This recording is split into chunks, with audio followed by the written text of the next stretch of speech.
So we have high scientific confidence. Global warming did not stop in 1998 or any other year you might choose. But let me show you this. Because my career, I have walked into a room and I had a senator say, global warming stopped in 1998. I have dealt with this particular argument my whole professional career, and it's wrong. But let me show you how it works. Okay? So I'm going to use my personal story. Don't want to insult anybody else. So what you have over here in the lower left is the temperature year to year as determined by NASA Goddard Institute for Space Studies for the entire globe except that hole in the Arctic. And there's a regression line. And I was born in 1957, and you can see that in the years after I was born, it cooled off a little bit. I got married to my wonderful wife, Cindy. We're still happily married. In the year 1980, we had to do something to stay warm because after we got married, it cooled off a little bit. We got to Penn State in 1988. We were still happily there. Very slight cooling in the years after we got to Penn State. Cindy and I actually did succeed successfully in staying warm. We have two wonderful daughters, and we took them out west to see the national parks in 1997 at the start of a short cooling trend. There's a glacier named after me in Antarctica in 2002 at the start of a very short, steep cooling trend. Okay? Our daughter, who is now a school teacher, became a Penn State student in 2005 at the start of a cooling trend. So what do you notice about my life?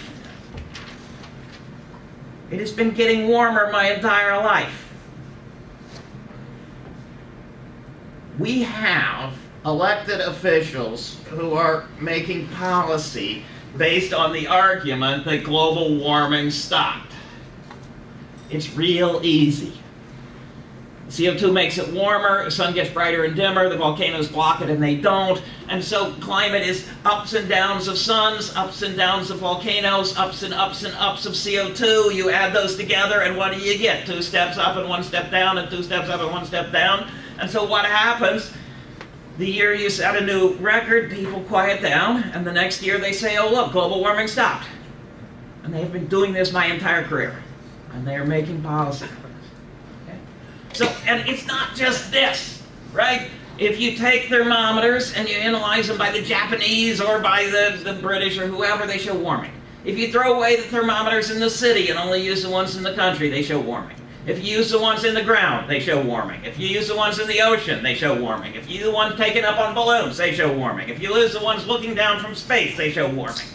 If you go and ask snow and ice that care about temperature, not the middle of East Antarctica at -50, but the ones that care about temperature. You see warming in reductions in seasonally frozen ground, perennially frozen ground, river ice, lake ice, seasonal snow, mountain glaciers, Arctic sea ice, the edge of Greenland, the edge of Antarctica.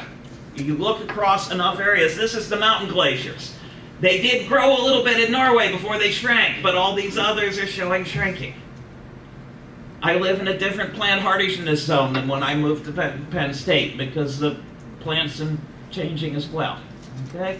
This is an interwoven tapestry of evidence. If one thread is wrong, it doesn't make much difference because there's so much evidence.